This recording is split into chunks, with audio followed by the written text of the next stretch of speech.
Hello, I am Deadocracy. Federalism is the separation of power between the federal government and the more localized governments like the state. Federal solutions often are inferior to the state solutions because the federal government becomes the single point of failure for a huge system that even in the best of times ends up being too removed and standardized to be the best solution for everyone. To demonstrate the problems of federal solutions, let's start with Joe Biden addressing the recent pipeline hacking that occurred. His solution perfectly points out the problem with an overly active federal government attempting to centralize everything. But it's important that we do this. And the cybersecurity piece is one I think you're going to see where we need significantly larger number of experts in the area of cybersecurity working for private companies, as well as private companies being willing to share data as to how they're protecting themselves. Once these companies share data on how they protect themselves, any hacker worth their salt could also see how they are not protecting themselves. A hacker that knows where you are vulnerable can hack you in far, far less time. The privacy of security arrangements is, in and of itself, a security. This is Fort Knox. It is considered one of the most secure places in the world. Now, there is a reason every good heist movie has some recon in it. Penetrating Fort Knox would be impossible without, for instance, blueprints like these. The blueprints would be the first thing any thief would want to get their hands on. A thief would also want to find out about the guard pathways and timings as they move around this entire fortress. They would want to know the locations of cameras, the combinations for locks, or at the very least knowledge of which lock would need cracking. You know, if you know who it came from or have some design specs on that lock, it might help you. A computer system really is no different. Any knowledge the hacker can find out helps them hack the system.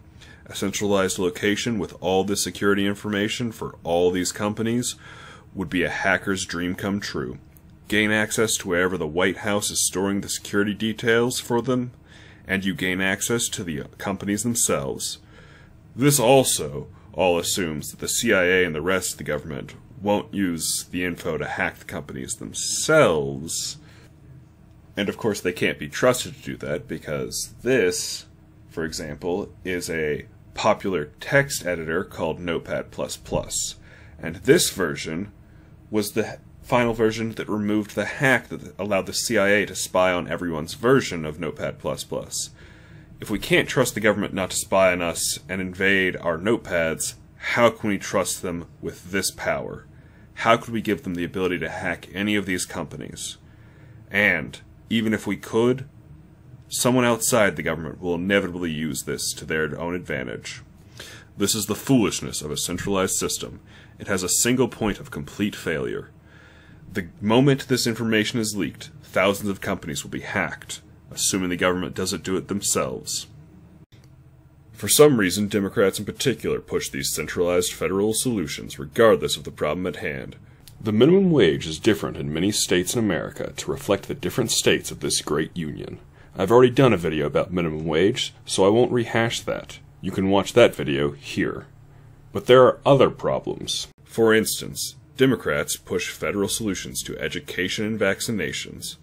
The beauty of a federal system is that the states are more in touch with what the people of the state want and need.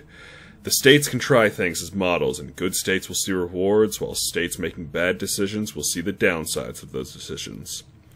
This federal system also allows its citizens to leave poorly run states for better run states. There is no way to leave the U.S. legally without permission of the federal government. States do not have this amazing power, and therefore have a greater incentive to not mess up your life and to be democratically accountable to the public. Now, to show even more problems with federal solutions, we should talk about the COVID-19 vaccine rollouts.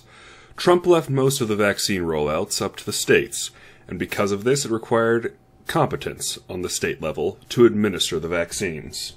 Without a federal system in place for vaccine administration, each state is doing it a little differently. But some states, like West Virginia, are having better results than others. We don't have vaccines in a warehouse sitting on a shelf. We've got them in people's arms. West Virginia is topping the charts with one of the best per capita vaccine rates in the country. It's also near the top of the list of states administering a high rate of doses distributed to them. West Virginia created a strategy for its population because it doesn't have the same logistical issues that other states have. Hawaii, for instance, might need fewer distribution centers simply because it is a chain of islands where it only takes an hour and a half to get across the biggest island. This lack of massive rural areas makes it easier to roll out the vaccines with fewer distribution centers. Hawaii and West Virginia governments should understand this and be better prepared to facilitate the needs of their people than the federal government. Federal solutions aren't better, they are merely bigger. Under Joe Biden's plan, there were huge federal mass vaccine centers rolled out. Instead of working with pharmacies that can be reached easily by most residents in a state, the federal government attempted to create giant centralized locations that would attract giant crowds. That's right, during a pandemic where people shouldn't gather in large crowds at concerts or stadiums, the federal government decided to take all the unvaccinated people and make them travel farther to all show up at a single destination and wait in massive lines next to other unvaccinated people. This represents a true failure to understand the realities on the ground and could have resulted in disaster. This solution was poorly conceived and not a reliable strategy for distribution of anything.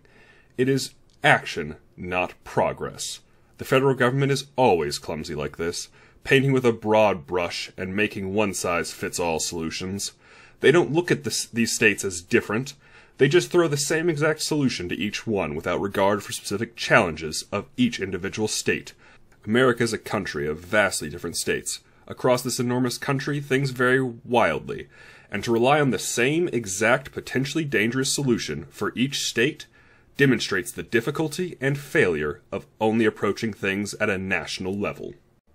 Now we move on to education, specifically the National Department of Education. A federal Department of Education has long been a complaint of Republicans, believing that it fails to serve the needs of the children that it should be its focus. The Department of Education allows one side to push their politics directly into every student across this vast country. It was founded to improve education, but has fundamentally failed, as the U.S. still spends more money than almost every other country per student, while the test scores have not improved since the founding. It has failed in its goal because it is an inefficient, centralized department that doesn't want innovation or improvement. It just wants equally bad schools throughout the country. Worse still than its failure is the corruption that has occurred along the way. The Democratic Party is currently attempting to have the federal government push critical race theory, a lazy, debunked racist Marxist theory, into schools all over the country.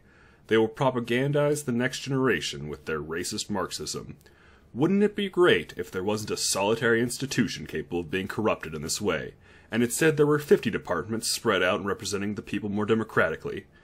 Then the Californians, who are going to teach this racist garbage anyway, could teach that while the sane people in society don't try to convince children to identify primarily by their race.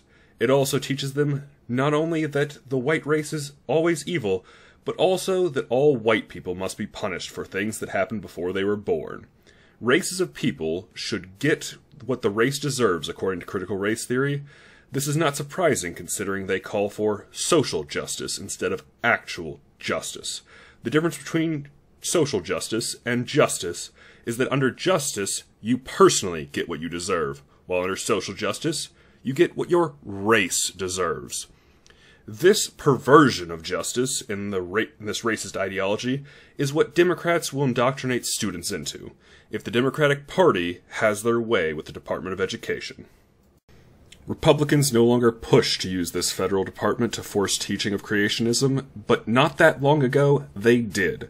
This is not solely a Democratic problem. Only at this moment Republicans don't have the power to teach something destructive and generally, at least with creationism, the Republicans have been ignoring the wing of their party trying to abuse this department. I wish now that Democrats would wake up and stop trying to abuse this department to delude the students into being racist. This is how a federal institution can be corrupted by either side. Ask yourself honestly if you are willing to trust the other side with this power over your children. Wouldn't it be better if Biden couldn't ram his policies down the throats of teachers? And wouldn't it be nice if the next Trumpian politician didn't have the power to do so as well? The department's budget should go directly to schools, instead of being wasted on large salaries in Washington of people bureaucratically dictating to teachers on how to teach students the bureaucrats will never see or know. Oh, but I hear some of you saying the department must actually help some students, right? Well, let's look at that. The Department of Education was founded in the late 70s. This was accompanied with an increase in spending on schools. In America, the education establishment always says, we need more money to make schools better.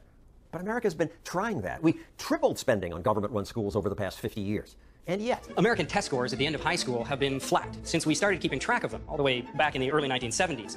Throwing more money at a problem isn't how you get better results. You get better results with a decentralized system that allows schools to grow based on performance. The markets are the best force for innovation and improvement of not only businesses but schools as well. A National Department of Education reduces flexibility and innovation. It offers little to no advantages to the children that are being taught. America spends more money per student than almost any other country in the world. Yet since the department was founded, there have been few to no educational benefits to the actual students. The ideal solution is, of course, for the parent and child to have the ability to change schools despite the edicts of whatever government is propping up a failing public school by limiting the individual's choices. Big Daddy federal government is incapable of accounting for localized needs.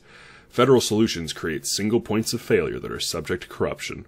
Both parties need to do their parts and prevent these disastrous policies.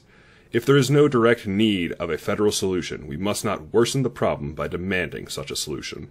Centralized solutions should be reserved for the problems that cannot be handled by more local institutions, which are more democratically accountable. Of course, the national government should be in charge of the military and international affairs. It should control immigration and enforce Supreme Court decisions.